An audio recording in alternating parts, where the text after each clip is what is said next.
Mirador. Ici, nous dévoilons l'envers de la tapisserie. Mirador, l'instant vérité sur la gouvernance, sur comment chaque franc du contribuable guinéen est dépensé. Mirador, tout sur les dessous des cartes politiques sous les tropiques en Guinée. Mamadou Ouri Diallo. Voilà Akumba, la suite avec vous, toujours cette décision du colonel, donc rebaptisant l'aéroport de Conakry, Ahmed Sékou Touré. J'étais en train de dire que effectivement qu'il y avait l'urgence pour le colonel parce que fallait quand même placer une lance empoisonnée sur le cœur d'un certain nombre de Guinéens. Donc aujourd'hui vous êtes conforté, permettez-moi de vous interrompre, vous êtes conforté dans le fait qu'il y a quelques mois, vous aviez dit que le colonel aurait pour entre autres agenda de réhabiliter le PDG et Sékou Touré. Cela se confirme aujourd'hui. Malheureusement, oui. Je le disais sans souhaiter que cela n'arrive à 100% parce que de toutes les façons, le PDG emporte notre histoire. Et je suis même parfois contre ceux qui pensent que Ahmed Sékou Touré est le père de l'indépendance guinéenne. Une indépendance a des pères. Et elle n'a pas un père. Et je pense mais c'est lui qui incarnait le leadership en chef. Oui, aux États-Unis, pour l'indépendance, il y avait quelqu'un qui incarnait un leadership. Mais on appelle les pères de l'indépendance. Et ils ont même une fête, la fête des pères fondateurs. Donc je pense que la Guinée devrait sortir d'une certaine hypocrisie intellectuelle pour se dire la vérité. Et c'est pour ça que j'ai souvent dit que nous pensons que les intellectuels sont en partie responsables de ce qui arrive, mais aussi ceux qui ont participé à la construction de la société guinéenne parce qu'ils n'ont pas réussi à nous construire une nation. Le problème c'est quoi? C'est que désormais le colonel Doumbouya nous dit: vivez dans la méfiance, vivez dans la défiance et perdez la confiance en moi. Moi, c'est ça ma conviction. Voilà.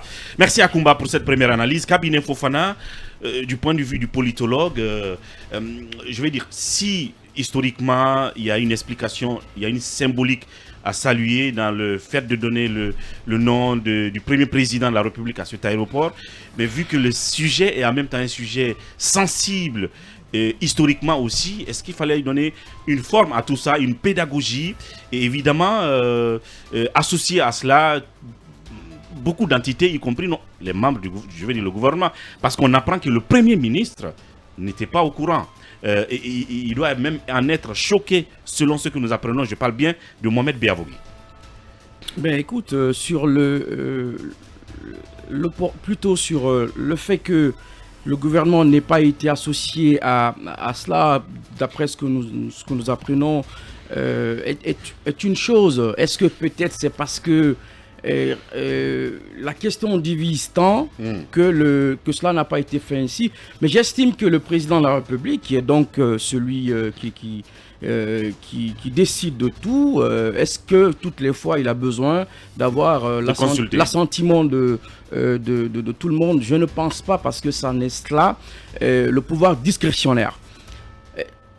Ceci dit, étant donné le sujet, sa sensibilité et toute la polémique qu'il y a derrière, vous savez, chaque fois que le nom Sékou Touré est évoqué, le régime Sékou Touré est évoqué, c'est un peu ça la spécificité de la décision et toute la portée de l'acte qui a été pris. Je vais vous dire, en 2015, François Hollande a décidé de panthéoniser 4 figures, dont Jean Zey, qui a été ministre au compte du Front Populaire, qui a été engagé dans l'armée et qui a été tué par la suite. Lorsqu'il a décidé de le panthéoniser, ça fait beaucoup de polémiques.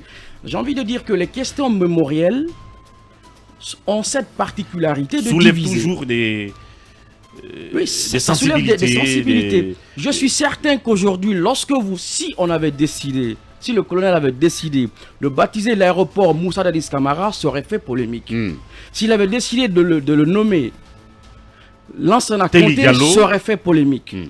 Mais je vous le dis, s'il avait décidé de le nommer, comment il s'appelle déjà, Sekouba Konaté, ça aurait fait polémique. Pourquoi? Parce qu'il y a une particularité chez nous, ou peut-être un peu partout en Afrique. Parce que vous avez ce qu'on appelle la violence d'État. La violence d'État est incarnée par ceux-là qui détiennent le pouvoir temporaire et le pouvoir politique temporaire, le pouvoir coercitif temporaire. Ça fait donc n'importe. Je ne suis pas d'accord. Après, vous le direz. Le pouvoir d'État, c'est... Non, je parle de la violence dictature d'État. de la loi. C'est la dictature de la loi. violence d'État. C'est la dictature de la loi. C'est ça la violence. Allez-y. Bien. J'en reviendrai. La violence d'État, elle est incarnée et perçue par ceux qui détiennent le pouvoir. Ce qui fait donc que la question qui est relative à ces figures-là qui ont détenu à un certain moment le pouvoir coercitif divise. Donc je veux dire que c'est pas le fait, par exemple, que ce soit Sékou Touré en tant que tel. Sékou Touré divise. Autant Sékou Touré divise, autant Moussa Dadis divise sur la question, par exemple, du 28 septembre. Donc tout ce qui est lié à la mémoire divise. Il y a énormément de comment j'allais dire cela, de polémiques qui enflent. Donc pour moi, même si on mettait, comme je l'ai tantôt dit, ces figures qui ont incarné d'une certaine façon, un certain moment, le pouvoir politique, ça va diviser. Après, on comprend qu'aujourd'hui, sur la question de l'opportunité, est-ce qu'il était opportun que le colonel fasse baptiser l'aéroport Sékou Touré? Vous savez, la question de l'agenda appartient à celui qui le met en œuvre. Bien. Alors, pour moi, autant Sékou a été sujet à polémique en Guinée, autant si on baptise, comment j'allais dire, l'aéroport serait fait pour... Parce que c'est pas non plus, parce qu'il y aurait pas de gens qui pouvaient répondre, dont on pouvait donner le nom à l'aéroport. Je pense par exemple que ça aurait pu être Kamandjabi, d'autres l'ont dit, ou tant d'autres. Mais je suis certain que si c'était Moussa Dadis Camara ou un autre ancien président en Guinée, ça aurait fait polémique, et c'est tout à fait normal qu'il y a des polémiques autour de Sékou Touré, de l'ancien... La réaction, cette réaction... Je pose la question, Ouri, si tu permets. Moi, j'ai envie juste de comprendre une chose. Est-ce que c'était opportun en ce moment, quand on sait tout ce qu'on attend de cette transition, justement, pour nous ramener à plus de sérénité? Parce que, vous savez, il y a un rapport des Nations Unies qui a été fait, qui a été remis à M. Alpha Condé. Est-ce que ce n'était pas le moment, justement, sur cette question de réconciliation, que le CNRD dépoussière ce rapport, le remette sur la table, pour qu'enfin, on commence à discuter? Mais je te pose la question, parce que, honnêtement, moi, mon problème, c'est le timing. Est-ce que tu penses, quand on sait justement tous les problèmes qui sont liés à la question mémorielle, est-ce que c'était opportun en ce moment, au moment où il est en train de construire la confiance, la base pour amener les Guinéens? Je rappelle, c'est ça en fait la question que je me pose. Moi, je rappelle que toutes les questions mémorielles posent problème de façon générale. Lorsque le colonel, je ne pense pas que ça a commencé par cela. Il est allé à Bambeto, il est allé sur la tombe... Au stade du 28 septembre. Mais là, c'est une autre dimension. De Sékou Touré, de Lansana Conté. Je pense que toutes ces questions-là, d'une manière ou d'une autre, divisent. Après, ça peut changer. L'ampleur peut changer d'une figure à une autre. Je pense que la polémique, elle est normale. Elle est normale parce que tout de suite, là, on va écouter quelqu'un... Permettez-moi, oui, justement. Permettez-moi. Je vais quand même placer un mot. pour le... Oui, je voudrais vraiment placer un mot par rapport... La violence d'État, la violence exercée par les administrateurs suivant la base de la loi trouve ses sources dans la déclaration de Manlius Torquatos, qui avait dit que la volonté, que le salut du peuple soit la loi suprême. Et celui-là, qu'est-ce qu'il avait accepté de faire? C'est de faire juger son enfant et de le faire exécuter parce que son enfant avait refusé d'obéir aux ordres. Nous parlons de la Rome antique. Et tous les doctrinaires, tous les prédécesseurs qui ont parlé de la violence d'État, je parle de Jean-Jacques Rousseau, parce que ce sont les penseurs de la lumière qui ont développé cette violence-là, parlent du pacte social, le pacte général fondateur d'un État. Et l'État, c'est l'intérêt général. Et je ne pense pas que cette violence soit incarnée exclusivement par la classe dirigeante, parce que cette classe-là, et d'ailleurs c'est en Guinée, on apprend mon ministre, sinon c'est un ministre de la République. Bien. C'est pourquoi je parle bien à Koumba de perception, messieurs. Oui, voilà. Moi je parle de doctrine. Alors on va continuer. Non, on va continuer la dialectique. Mais on est différents là. On va continuer la dialectique là-dessus tout à l'heure, si vous me permettez. Le temps d'aller au stand et prendre monsieur Lai Junior Condé qui est en direct à l'instant. FIM FM, Mirador, Parole directe, l'interview vérité ou la fine bouche ébanie. Mirador, ici, la parole est directe. Monsieur Lai Junior Condé, bonjour. Oui, bonjour, cher ami. Alors, Bonjour. en tant que citoyen, vous voulez justement réagir à cette décision du président, mais aussi en tant que cadre du RPG Arc-en-Ciel. D'emblée, quelle est votre réaction, votre lecture de la décision du président et de toute sa portée? Il faut rappeler que Laye Junior Condé, même si beaucoup ne le savent pas, est lui-même victime, notamment sa famille est victime des événements du 5 juillet 85. Bien. Voilà pourquoi je dis qu'il va y avoir forcément beaucoup de problèmes. Lui-même, sa famille est une des grandes victimes de cette violence d'État que tu dénonçais tantôt. Alors, nous vous écoutons, monsieur Condé. Merci beaucoup, Mohamed Mara, pour le commentaire. Le fait d'être victime est un acte personnel. Chacun a des degrés divers. Victime en Guinée, c'est pas ce qui fonde ma conviction politique. Cet acte que nous avons entendu décréter hier est un acte qui m'a comblé de joie parce que je ne sais pas de quelle génération vous êtes. Nous qui avons été des boys scouts en Guinée ici et après nos parents étaient des exilés, on symbolisait la Guinée par la Guinée de Sékou Touré. Donc il n'y a pas de commune comparaison avec ce que j'ai entendu Hitler. Hitler jamais n'a été membre fondateur de l'Union européenne, on n'en parle pas. Et Sékou Touré l'a été. Donc, au niveau du siège de l'Union africaine, aujourd'hui, vous ne pouvez pas passer là-bas sans voir le portrait de Sékou Touré en bonne position. Yeah. Mais tout simplement, le président Ahmed Sékou Touré fut un homme grand. Sa dimension et l'intolérance politique qui a eu cours en son temps ne peuvent en aucune manière effacer la grandeur de l'homme. Donc c'est un problème de bascule. D'aucuns ont été victimes, y compris moi-même, parce que mon père fut exilé, son commerce fermé en Haute-Guinée en 64. À l'âge de 2 ans, j'ai dû m'exiler avec mon père au Zaïre.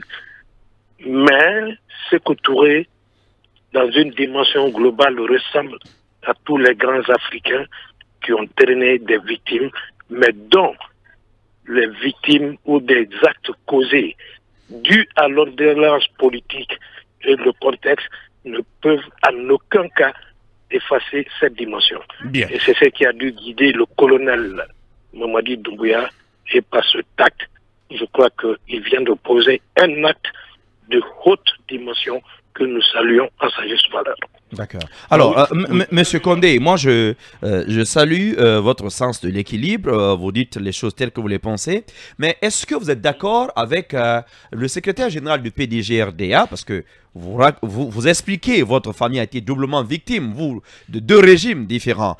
Mais est-ce que vous êtes d'accord avec Monsieur Béa Vogui du PDG-RDA qui estime que tous ceux qui ont été broyés par le régime de Sékou Touré, notamment au Kambouaro, étaient tous des traîtres? Je ne l'ai pas écouté. Il l'a dit ici lundi. Il a dit que le Kambouaro a existé justement parce que tous ces gens étaient des traîtres et qu'ils n'ont pas d'excuses à présenter. Eux, ils n'ont pas de mea culpa à faire. Est-ce que vous pensez qu'un régime, si bon, si glorieux soit-il, est-ce que vous pensez qu'il y a un régime qui n'a vraiment pas d'excuses à présenter et dont le bilan en termes humains est totalement positif? Le PDG en lui-même, je n'approuve pas ce qu'il dit à 100%, mais puisqu'il s'agit de violence d'État, il revient à l'État de présenter des excuses. Vous savez, modeste âge, tout et tout, l'avantage que j'ai par rapport à plusieurs Guinéens, vous me connaissez, je suis un professionnel de la communication. Et en plus de ça, l'expérience modeste que j'ai des réconciliations nationales, il ne revient pas à un parti, même s'ils arborent aujourd'hui le Parti démocratique de Guinée en tant qu'entité politique, mais plus en tant que parti-État, comme ce fut le cas avant, il ne leur revient pas de présenter des excuses. Bien. Il peut arriver que le CNRD aujourd'hui présente ses excuses au nom de toutes les victimes de la Guinée. C'est ce qui s'est fait au Congo avec à la clé la conférence nationale à laquelle j'ai participé. Mais vous, depuis 3 ans aujourd'hui, j'ai confié ma langue au chat. Vous êtes l'un des médias sur lesquels je m'exprime publiquement aujourd'hui. Sinon, depuis 2-3 années aujourd'hui, vous qui êtes habitué à moi, j'ai évité de m'exprimer pour des raisons personnelles sur certaines décisions dont je n'étais pas d'accord, mais ce n'est pas l'objet du débat. Bien. Mais pour avoir participé à la conférence nationale au Congo, Sassou Nguesso a organisé une conférence nationale là-bas en demandant pardon aux victimes de Philbert Youlou, Massamba Deba, Yombi Opango, Marien Gwabi et lui-même, et ça s'est couronné par une cérémonie de lavement de main. Au lieu de parler de transition, chronogramme et consort, depuis que je suis à la tête du Parti national pour le développement de Guinée, avant la fusion avec le RPG, j'ai toujours clamé, sans être entendu, qu'il y a une nécessité absolue de conférence nationale qui est le préalable de réconciliation. Mais si vous voulez les réparations des victimes, en même temps vous voulez aller aux élections avec ces partis hybridaires communautaires, je ne vois pas comment est-ce qu'il peut avoir un début de réconciliation. Donc, si chacun est unanime sur la junte actuelle, mais laissons-le la latitude d'organiser cette conférence. Mais mais justement, Monsieur Condé, justement, je suis d'accord avec vous, mais justement, est-ce qu'il n'aurait pas été... Ça aurait été un préalable. Voilà, est-ce qu'il n'aurait pas été plus prudent d'attendre justement que cette conférence nationale soit engagée avant de procéder à ces repartitions à la fin? Et mon problème, c'est le timing. Ce que vous dites est juste, mais est-ce qu'ils n'auraient pas dû inverser un peu le calendrier? Je ne connais pas un régime qui s'est déjà référé ou a passé un référendum pour prendre des actes forts tels que le problème de rebaptisation. Vous ne le verrez pas. Dans la mesure où Sékou Touré n'a jamais fait l'objet d'une condamnation internationale, ni dans l'opinion guinéenne, dans la mesure où Lassana Conté n'a pas fait l'objet d'un tel cas, sinon les victimes de Lassana Conté, il y en a. Et vous, Mohamed Mara, de passage, tu es un jeune frère que j'aime bien, mais ce que tu viens de dire à l'antenne, parlant du Premier ministre, est un précédent fâcheux.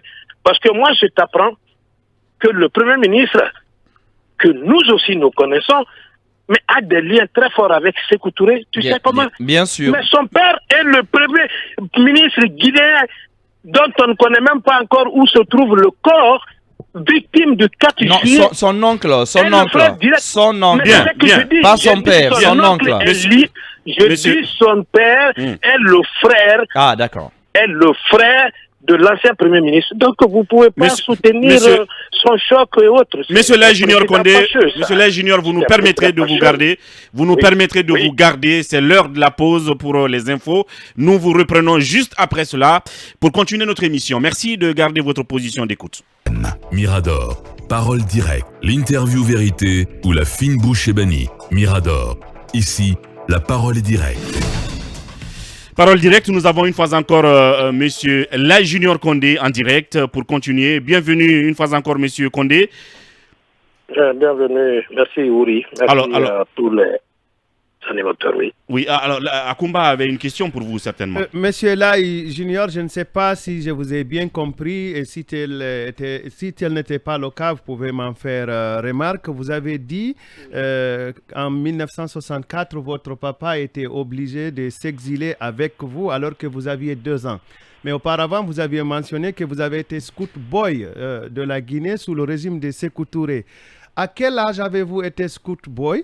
Et deuxièmement, est-ce que vous pensez que agir de telle sorte ne serait pas fragiliser la volonté qu'il affiche? Parce que demain, suivant le parallélisme des formes, un chef d'État qui serait élu ou qui en tout cas remplacerait Doumbouya pourrait prendre un décret aussi pour rapporter celui-ci. Je ne le souhaite pas. Mais je prends l'expérience du Bénin. Le Bénin qui s'appelait le Dahomey. Le Dahomey qui désigne une petite ethnie de ce pays qui pensait être, si vous voulez, la maîtresse absolue, et Kérékou a réfléchi et il a trouvé qu'il fallait changer le nom du Dahomey en Bénin. Et le Bénin représentait un petit empire, un petit royaume partagé entre le Nigeria et le Dahomey. Mais il y avait de la pédagogie. Ne pensez-vous pas qu'il n'y ait pas eu de la pédagogie dans l'acte? Non, pour la première question, il s'agit de ma vie privée. Vous savez, je sais que vous m'avez connu à mi-parcours, j'avais déjà 50 ans lorsque vous m'avez connu, mais ceux de ma génération savent. Effectivement, je suis allé à l'âge de 2 ans sur le dos de ma mère à Kinshasa, mais le principe parental mandingue voudrait que lorsqu'un enfant grandit, que tu puisses venir. Donc, à la faveur de la zaïréanisation en 70, j'ai dû appliquer en Guinée pour venir à Cancan, et de Cancan, où j'ai été premier de la classe, la génération existe encore parce que je n'ai pas fait Coco Lala, j'étais à l'académie de Nsélé à Kinshasa. Bien. Et en 1974, je suis venu chez mon oncle célèbre qui vit encore, Dieu merci, qui est le frère de l'aide de ma maman, qui s'appelle Fali Sangaré. Il fut ministre ambassadeur, un des premiers gouverneurs de la Banque centrale, Al-Mamia. Donc cette génération, les Mohamed Diop, les Fodeba Istokera à l'époque, chacun le sait. Donc c'est en ce moment que j'ai été boy scout ici et j'ai eu le privilège encore de mettre la médaille à Robert McNamara. Tout ça, c'est un peu du Laye Junior Condé pour ceux qui me savent. Bien. C'est pour ne pas trop m'étaler sur ma modeste personne. Merci pour cette Vous parenthèse. avez cité l'exemple, vous avez cité l'exemple de Kérékou. Franchement, je ne sais pas grand-chose de Kérékou, mais tout ce que je sais, je vous l'ai dit que Sékou Touré n'a jamais fait l'objet d'une condamnation internationale clouée au pilori Ou judiciaire. à la dimension d'un Hitler dont personne ne veut arborer. Bien. Mais je vous dis que Sékou Touré a encore son portrait accroché à l'Union africaine. Et bien c'est le cas. Un banni ne peut pas être honoré. Vous flattez la démocratie du Ghana. La dernière fois, j'ai vu Fonike Mange se photographier sur une avenue appelée Ahmed Sékou Touré. Mais vous ne trouverez aucune rue dans ce monde qui porte le nom de Hitler. Donc, sortons de ce débat. Bien. La dimension de Sékou Touré fait que l'intolérance politique inhérente à l'époque ne peut en aucun cas faire disparaître la grande dimension et les pas posés par Sékou Touré. Sinon, sous le général Lansana Conté, il y a eu des morts. Le 4 juillet, le massacre du pont. Mais par 2 fois, son nom porte un stade. Une université. Une université. Mais ça ne crée pas polémique. Mais bon Dieu de bon sens, Sékou Touré qui a, avec ses pairs, donné l'indépendance, doté la Guinée de 160 usines, près de 12 flottes aériennes, des trains, des bateaux marchandises, Simandou ne mérite pas d'être honoré. Bien. Alors, bref, vous vous en réconcilions-nous sur la vérité. Bref. C'est tout ce que je demande aux Guinéens. Nous avons été victimes, mais cet exil, parenthèse, dû à la politique du pays, un intellectuel doit être à la dimension de comprendre les actes posés par un État. Bien. Moi, je ne jetterai pas la pierre sur Sékou Touré parce qu'il a fermé la petite boutique de mon père à Cancan. Non, il est trop grand pour ça. Et heureusement d'ailleurs, ça nous a permis d'être beaucoup plus prospères. Bien, Laye Junior Condé, en communicant, en citoyen, mais en celui qui a vécu aussi cette période de Sékou Touré et qui donc s'exprimait sur cet acte de Laye Madi, bien entendu. Merci à Monsieur Condé pour votre intervention. Merci beaucoup. Merci beaucoup et ce fut un honneur de passer pour la première fois sur le film depuis que vous existez. Je vous souhaite bonne chance et je vous suis chaque matin. Merci de l'attention. Dans la foulée, on va essayer de prendre justement... Amadou Tunkara, qui est le chargé de communication justement de l'association des victimes du Kambaro. D'ailleurs, eux, ils avaient pressenti cela hier. Si vous avez fait attention à notre groupe WhatsApp, leur déclaration est venue des heures avant même l'officialisation de cette décision. Bien. Mais je vous assure qu'en leur sein, vous pouvez imaginer un peu leur état d'âme. Mohamed Kaba, nous restons sur le sujet. Quelle est votre lecture? Oui, ma lecture, elle est très très simple. Je ne sais pas pourquoi il faut être choqué ou vexé par cette rebaptisation de feu Ahmed Sékou Touré. De l'aéroport. De l'aéroport, c'est un pouvoir discrétionnaire du chef de l'État. Je comprends parfaitement certainement la colère, l'amertume et le désarroi de toutes les victimes des violences d'État en République de Guinée. Mais vu que c'est le pouvoir discrétionnaire du chef de l'État, je voudrais qu'on respecte l'acte tel qu'il est. Je ne voudrais pas qu'on diabolise Ahmed Sékou Touré. Il n'a pas été un démon, il est l'un des pères fondateurs de la République de notre nation. Il a été le premier chef d'État de la République de Guinée. C'est un monument aujourd'hui, comme le disait la junior en filigrane, il y a une avenue qui porte son nom. Et il y a au Ghana. Je crois qu'il faut être fier aujourd'hui d'Ahmed Sékou Touré. Je disais tantôt aussi que c'est en Guinée qu'on voit qu'on ne respecte pas du tout nos anciens chefs d'État. En fait, là, c'est un peu la page, la face positive de l'histoire de notre pays qu'on est en train de lire là. Sans ignorer, bien entendu. Parce que ce qui est très grave, comme l'a dit Mara, il faudrait qu'on se rappelle un peu de cette question mémorielle. Mais il faudrait surtout qu'on sorte de l'émotion. J'interpelle aujourd'hui. En fait, le problème, mon homonyme, le problème, c'est qu'il n'y a pas eu de pédagogie. Vous voyez le problème, il y a un problème de timing, il n'y a pas eu de pédagogie. L'acte est venu comme ça, tomber comme un cheveu dans la soupe. Vous et moi savons, qu'on le veuille ou non, le nom de Sékou Touré va prêter à polémique dans la situation actuelle. À un autre moment, non. Est-ce que le président n'a pas voulu justement se passer de ce protocole justement, mais pour quelqu'un, ce protocole qui aurait peut-être retardé le procès, il avait promis de aurait peut-être empêché mais il a promis de rendre le pouvoir au peuple justement. Voilà pourquoi au moins son gouvernement il aurait pu en parler, même en conseil des ministres, et attendre par exemple le CNT. Moi je trouve que par exemple un CNT ça aurait été indiqué pour une journée par exemple pour des débats, pas avec vote, mais pour des débats pour comprendre. On va laisser Mohamed Kaba terminer. Les gens sont prêts. Le problème c'est la pédagogie. Il n'y a pas eu de pédagogie. Allez-y là-dessus, Mohamed Kaba. Je reviens là-dessus que c'est le pouvoir discrétionnaire du président de la République et que je soutiens aujourd'hui toutes ces victimes des violences d'État. Mais moi, j'en appelle à tous les Guinéens. Il faudrait qu'on essaye de soigner aujourd'hui une blessure. Que la HAC me pardonne. Que veut aujourd'hui ces deux communautés pour la République de Guinée? Que veulent les Malinqués pour la Guinée? Que veulent les Peuls pour la Guinée? C'est aussi l'animateur de l'émission Pacte Social qui parle. Parce qu'on ne peut pas comprendre, Ouri. Lorsque vous êtes au Barry, Diallo, Kaba, vous asseyez dans un café. Mais il y a la méfiance. Mais on n'a pas besoin de ça aujourd'hui en Guinée. Je suis d'accord avec toi. On n'a pas besoin de se regarder en chien de faïence. On n'en a pas besoin. Le vivre ensemble doit être vraiment notre leitmotiv aujourd'hui en Guinée. C'est vrai, lorsqu'il vous parle de feu Sékou Touré, ça heurte certaines sensibilités. Oui, je suis d'accord. Mais pour une question de paix et de réconciliation nationale, c'est vrai qu'on peut tourner la page, mais avec la réconciliation nationale, il faut qu'on se dise la vérité. D'où certains même s'accordent à dire qu'il faut une justice transitionnelle en Guinée. Bien. Je voudrais que les Guinéens se pardonnent. On n'en a pas besoin, nous sommes dans une transition.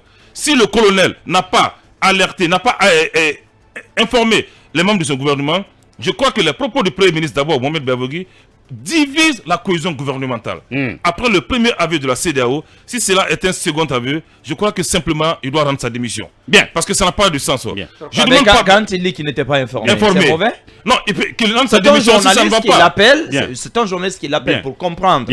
Exactement. Et ce qui sous-tend, il me dit honnêtement au moins, je ne suis pas au courant, je l'ai découvert comme vous. C'est qu'il n'y a pas de cohésion gouvernementale. Il n'a pas consulté, ça veut dire qu'il peut rendre le tablier tranquillement. Est-ce que c'est sa faute? C'est son avis là-dessus. Il n'a plus la main, ça veut dire qu'il rende le tablier. C'est un peu simple que ça. C'est aussi simple que ça. Après le désaveu de l'ACA, c'est un second désaveu de la part de Bavogui. Merci, Mohamed. Pour terminer en 30 secondes, que les Guinéens se pardonnent une bonne fois pour toutes. Qu'on s'excuse, qu'on pense nos blessures, qu'on ne parle pas en ethnie, qu'on ne parle pas en communauté. Parce que cette privatisation de l'aéroport a été transformée en débat communautaire. Absolument. Et on n'en a pas besoin. Et c'est regrettable. On n'en a pas besoin. C'est regrettable. Parce qu'il n'y a pas eu de méthode. C'est regrettable. C'est quand même regrettable. Il fallait éviter, justement. Je suis parfaitement d'accord avec Mohamed Kaba. Ceci est regrettable si ça atteint les proportions ethnicistes et régionalistes. Il faut juste rester avec la raison, analyser avec raison cette situation. Voilà. On va donc prendre Amadou Tounkara qui est donc de l'association des victimes du Kambaro qui est en direct. Monsieur Tounkara, bonjour. Bonjour monsieur. Bienvenue sur FIM FM à Mirador. Mohamed Mara, première question. Alors, monsieur Tounkara, hier, bien avant le communiqué, à 21h sur les antennes de la RTG, vous déjà, au niveau de l'association des victimes du Kambaro, vous étiez fendu d'un communiqué dans lequel justement vous dénonciez ce qu'on pourrait appeler un acte du prince. Dites-moi, en ce moment-là, vous aviez des doutes. Maintenant, c'est une réalité. L'aéroport international Conakry-Bessia s'appelle désormais aéroport international Ahmed Sékou Touré. Quel est votre ressenti et quelle lecture faites-vous de ce acte du président qui veut à la fois réhabiliter, mais peut-être trouver une figure qui réunisse les Guinéens? Ok. Et je vous remercie très sincèrement pour me donner l'occasion d'en parler. Et on aura moins de temps pour débattre ce sujet dans sa globalité. Mais je vous rappelle que nous associer à la politique nationale. Je crois que le réseau n'est pas bon du tout avec M. Tounkara. On va le rappeler. Si vous pouvez vous déplacer, M. Tounkara. Je me déplace. Oui. Oui, allez-y. Au grand air, c'est mieux. Au grand air, c'est mieux. Voilà, on vous rappelle. Alors oui, Mohamed Kaba, vous vouliez... oui. Ça veut dire que Sékou Touré est une très... Pour ceux qui connaissent le Bundestag allemand, le Parlement allemand, il y a l'effigie de Sékou Touré qui est affichée au Parlement allemand. À Accra, il y a une avenue qui porte son nom. À l'Union africaine, il y a une photo il y a son effigie. Qu'on le respecte en tant qu'ancien chef d'État. Je répète, Uri, qu'il est victime... des pères de l'indépendance. Qu'il est victime. Ne fasse pas ta brasse, que justice soit rendue, oui. Mais qu'on se pardonne. Qu'on essaye de mettre l'éponge là-dessus. En fait, Omo, le problème n'est pas à ce niveau. Non. La personnalité de Sékou Touré, on est unanime là-dessus. Voilà. C'est le cœur de l'indépendance, on est unanime là-dessus. Moi, d'ailleurs, je rêve du jour où un autre chef d'État guinéen va être reçu en visite d'État aux États-Unis avec les mêmes honneurs comme sous Kennedy. Moi, j'en rêve. Comme pour Sékou Touré. Le problème n'est pas... si vous voulez, toute cette envergure internationale de Sékou Touré. Mais il y a un passif qui n'a pas été encore expurgé. Le problème, c'est quoi? Nous n'avons pas fait de travail de mémoire depuis le rappel à Dieu de Sékou Touré. Donc il faut une justice transitionnelle. Mais voilà pourquoi je dis que cet acte du colonel, moi, je l'aurais salué. Peut-être dans quelques mois ou dans un an, mais après, justement, un autre mécanisme. Voilà pourquoi je dis que c'est un acte prématuré. Le problème, c'est le timing. Il est prématuré. Amadou Tounkara est en ligne. Monsieur Amadou, une fois encore, bienvenue. Nous vous écoutons très rapidement. Okay. Donc, 1985 déjà, on se battait pour la réconciliation nationale. Et la réconciliation nationale, selon nous, impose une commission nationale vérité, justice, réconciliation. Et nous n'avons pas été écoutés. Et le président Alpha Condé a mis sur pied une commission provisoire de réconciliation nationale. Son travail est compromis aujourd'hui parce qu'il y avait un rapport déjà qui avait été établi par ce comité, cette commission provisoire. Le président, le chef d'État Doumbouya a parlé de justice dans un premier temps. On a salué parce que nous sommes pour le principe de la réconciliation nationale. Mais on a été très surpris hier d'apprendre que on va mettre une lumière sur Sékou Touré pendant que Sékou Touré a gâché nos vies, pendant que Sékou Touré a tué nos parents, pendant que Sékou Touré a trompé nos parents. Nos parents se sont battus avec Sékou Touré. Ils ont tout fait pour Sékou Touré. Ils ont donné la force à Sékou Touré. La gloire de Sékou Touré, c'est les victimes du Kambouaro. Les victimes du Kambouaro sont dans les fosses communes. Les enfants des victimes du Kambouaro, beaucoup ont été décédés parce que les parents n'étaient pas là. Les victimes du Kambouaro, les enfants, beaucoup ont été déscolarisés. Et aujourd'hui, lumière sur Sékou Touré et les victimes sont dans les fosses communes. Alors, le vivre ensemble est compromis, la réconciliation nationale est compromise, on ne sait pas sur quel pied on va le prendre. Bien, donc, monsieur Amadou Tounkara, je comprends l'émotion à l'instant. Je vais dire, est-ce que vous ne comprenez pas peut-être la position du colonel Mamadi Doumbouya, peut-être qui est entre deux situations, c'est la facette positive de notre histoire et l'autre négative qu'il veut en même temps, si vous voulez,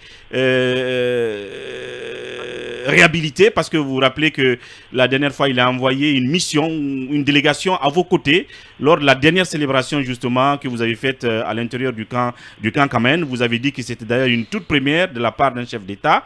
Donc de ce côté, ça veut dire qu'il a la volonté que justement justice soit faite pour les victimes du Kambouaro, mais en même temps, de ce côté, il veut un peu faire revivre, n'est-ce pas, la dimension historiquement positive de Sékou Touré qui, avec ses compagnons, ont donné l'indépendance à la Guinée. Est-ce que vous ne le voyez pas entre ces deux nécessités, ces deux situations difficiles peut-être pour lui, parce que sensibles? Je suis d'accord avec vous. Nous sommes en phase de deux situations. Il y a la situation mémorielle qui est là, il y a la situation éthique et aussi qui doit être là. La situation mémorielle, justement, impose que l'on mette sur place une commission vérité, justice, réconciliation, et que cette commission étudie le dossier et livre, c'est-à-dire que l'on sache le contenu du dossier, ce qui s'est effectivement passé dans le pays, parce qu'on ne peut pas glorifier quelqu'un qui n'a fait que tuer les gens. C'est tout a donné l'indépendance, il était le leader. Mais la gestion de l'indépendance, qu'est-ce que la gestion de l'indépendance nous a apporté? Bien. Dans la sous-région, nous sommes le pays le plus en retard. Nous étions le pays le plus en retard en 1984. Il nous a donné l'indépendance, mais il a repris le pouvoir, il a donné le pouvoir à son clan familial, et c'est le clan familial de Sékou Touré qui a géré le pays de 58 à 1984. Il faut le dire, on ne peut pas dire aujourd'hui que Ismaël Touré, c'est un héros national, on ne peut pas dire aujourd'hui que Siaka Touré, c'est un héros national, on ne peut pas dire aujourd'hui que les pensionnaires du Kambouaro, c'est des héros nationaux. Ils ont tué, ils ont eu le plaisir de tuer, et Sékou Touré les a commis à cette tâche. Il faut bien le dire. Oui, mais monsieur Tounkara, monsieur Amadou Tounkara. Oui. Alors, monsieur Tounkara, lorsque vous prenez vous-même la réconciliation, vous voulez que justice soit rendue, mais est-ce que quelque part vous n'enfoncez pas le clou en disant que ce sont des assassins qui ont été nommés, il a confié le pays à son clan, à sa famille? Est-ce que cela ne va pas continuer à détériorer le climat social guinéen? La réconciliation doit être menée par une commission structurée et civilisée. Bien. La réconciliation doit être gérée par une commission structurée et civilisée qui doit entendre les deux bords. Bien. La réconciliation doit comporter une commission qui doit comporter des sociologues, des historiens qui connaissent l'histoire du pays. La réconciliation, les sociologues doivent expliquer comment les trucs ont été planifiés. Parce que les trucs ont été planifiés pour éliminer les Guinéens. Bien. Et les Guinéens qui ont été éliminés pouvaient servir ce pays. Aujourd'hui, ces Guinéens sont dans les fosses communes. La personne qui a mis ces Guinéens dans les fosses communes, il est glorifié. Et les gens sont dans les fosses communes. Alors, donc, en Guinée, les victimes n'ont pas de place. Monsieur C'est Amadou, le qui a la place. Monsieur, c'est là le débat. Monsieur Amadou Tounkara. Et pendant que les premiers mots du CNRD, c'était la justice comme boussole. Bien, monsieur Amadou Tounkara, en 2 minutes, une fois encore pour terminer. Oui. On ne sait pas, nous ne savons pas ce que Mamadi Doumbouya peut faire encore demain, toujours dans la volonté de bien faire, de vouloir bien faire. Mais dès lors qu'il a envoyé cette délégation à vos côtés au Kambouaro pour célébrer cette date triste, une fois encore, qu'est-ce que vous pouvez formuler comme demande à son endroit, bien entendu, après ce acte qu'il a pris hier, formalisé et officialisé hier? Est-ce qu'une fois encore, vous avez des choses à lui suggérer en direct, en 1 minute? Je suis guinéen, je souhaite être un bon citoyen. Un bon citoyen, c'est quelqu'un qui se bat pour la vérité. Je souhaiterais que les premiers propos du colonel Doumbouya, qui étaient liés à la promotion de la justice sociale, que le colonel continue sur cette voie. C'est pas parce que l'un a été fait à ça ou l'autre, c'est la justice qui doit prédominer. Qu'est-ce qui s'est passé? Ce qui s'est passé, c'était bon ou bien c'était pas bon? Faisons la justice avant de prendre des actes. Donc nous souhaitons vraiment que la justice sociale prédomine. L'homme, c'est ses actes. L'homme est jugé à travers ses actes. L'homme ne peut pas être jugé par les actes qu'il n'a pas posés. Donc, il faut la justice sociale. Il faut une étiquette a été collée sur les Guinéens. Est-ce que l'étiquette était normale? Est-ce que Sékou Touré avait le droit à la vie ou à la mort? Ce que vous lui demandez concrètement, c'est de mettre en place une commission qui va commencer à travailler. La commission existe, la commission provisoire existe. Bien. La commission provisoire doit être renforcée par une commission nationale. Bien. Le rapport existe. Bien. Et que le travail soit fait. Merci beaucoup. Merci monsieur Tounkara pour votre intervention. C'est là-dessus que nous observons cette autre pause derrière. Nous nous retrouvons pour continuer le cours normal de Mirador. Mirador. Ici, nous dévoilons l'envers de la tapisserie. Mirador, l'instant vérité sur la gouvernance, sur comment chaque franc du contribuable guinéen est dépensé. Mirador, tout sur les dessous des cartes politiques sous les tropiques en Guinée. Mamadou Ouri Diallo. Voilà donc, nous parlions tout à l'heure de transition, une interrogation. Tendons-nous vers la fin de l'état de grâce pour le CNRD, même si c'est prématuré de l'affirmer après 100 jours de round d'observation au sein de la classe politique guinéenne et d'une centaine d'opinions, des questionnements et comme une forme d'inquiétude commence à germer au sein de la conduite de la transition en cours.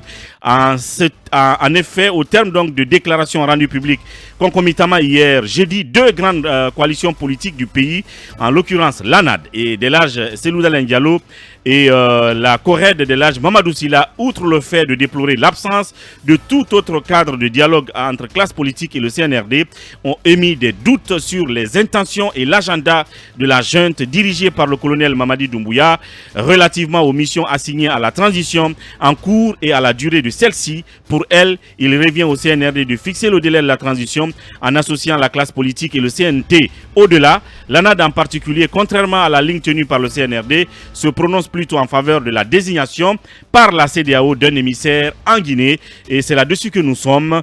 Qu'est-ce qui justifie donc cette posture adoptée par ces coalitions politiques? De quoi procède leur interrogation autour de la marche de la transition? On va tout à l'heure prendre Dr Edouard Zotomou de l'UDRP. Mais si tout va bien, nous prendrons aussi Elhadj Mamadou Sylla de la CORED. Ils vont successivement s'exprimer sur le contenu de leur déclaration. Alors Akoumba, on commence avec vous. La sortie de ces deux grandes coalitions politiques au lendemain des 100 jours du CNRD, il faut le préciser, des 100 jours du CNRD, qui est différent des 100 jours du gouvernement, qui certainement arrive aussi. Oui. Je pense que l'ANAD, et c'est mon point de vue, veut juste obtenir un cadre de dialogue. Peut-être à partir de ce cadre de dialogue, il y aura le partage des préoccupations. Et puisque les préoccupations de l'ANAD sont purement politiques, peut-être que c'est celle-là que l'ANAD souhaiterait mettre en avant et faire peser sur la suite de la transition. C'est un peu cela ma lecture. Mohamed Mara. Je pense très honnêtement que, d'ailleurs à le lire, il y a une chose qui me saute aux yeux. J'ai trouvé beaucoup de maturité pour une fois dans les textes émis par les partis politiques guinéens. Je ne sais pas si vous avez fait attention au choix des mots. On sent une certaine volonté de vouloir arrondir les angles, de ne pas heurter, d'aller à l'essentiel, mais il commence d'abord par rappeler tous les acquis, toutes les choses qu'il salue, notamment dans la démarche du colonel Doumbouya, et en terminant par leurs inquiétudes, à mon avis, qu'on peut résumer à deux. Ils veulent un cadre de dialogue, et puis ils veulent quand même que le CNRD revienne sur sa décision de refuser un émissaire. Ils veulent de la CEDEAO. Voilà, parce qu'à partir du moment où il n'y a pas de cadre de dialogue, ils se disent que peut-être avec l'arrivée d'un émissaire, cela pourrait justement faciliter les contacts entre eux. Mais essentiellement, le seul problème qu'ils ont et que l'on peut voir, c'est qu'il n'y a pas de discussion. Or, qui sait, on le sait, quand il n'y a pas de communication, c'est la voie ouverte à la confusion, c'est la voie ouverte aux incompréhensions. Je pense que sur cette question, le CNRD on n'arrête pas de le leur dire depuis des semaines. Il faut enfin avoir un cadre de dialogue. Il faut ouvrir, ne serait-ce que de manière informelle. Il faut commencer à discuter avec les acteurs politiques et tous ces acteurs, mais en même temps, aller rapidement vers le CNT parce que ça va apporter un bien fou également à la transition. D'où la question, sommes-nous vers la fin de cette fameuse période de grâce? Je ne crois pas, parce qu'on ne le voit pas dans leur le ton. Non, le ton jusqu'à présent est très conciliant. Moi, je les trouve très conciliants. Bien. Il n'y a pas de menace. C'est même empreint de beaucoup de respect. Je pense que jusqu'à présent, le colonel Doumbouya, ce serait même difficile de s'en prendre à lui personnellement. Je pense que s'il y a des problèmes aujourd'hui, les gens s'en prendraient plus facilement au gouvernement, voire au CNRD qu'à Doumbouya, parce que c'est quelqu'un qui montre quand même tellement de politesse, de sens de volonté. Voilà, je pense que lui, son capital et sympathie, je crois, ne s'érode pas pour le moment. Bien. Mais attention, on a affaire là aux humains. Bien. Et que ce qui est certitude aujourd'hui peut déraper rapidement pour que en 24 heures, ça peut mal se retourner. Pour preuve, on est en train de parler d'un sujet polémique ce matin. Bien, bien. Voilà, donc son capital sympathie ne s'érode pas pour l'instant. Le capital sympathie de Doumbouya, bien entendu, le dit Mohamed Mara. Kabine, est-il d'accord là-dessus ou Mohamed Kaba?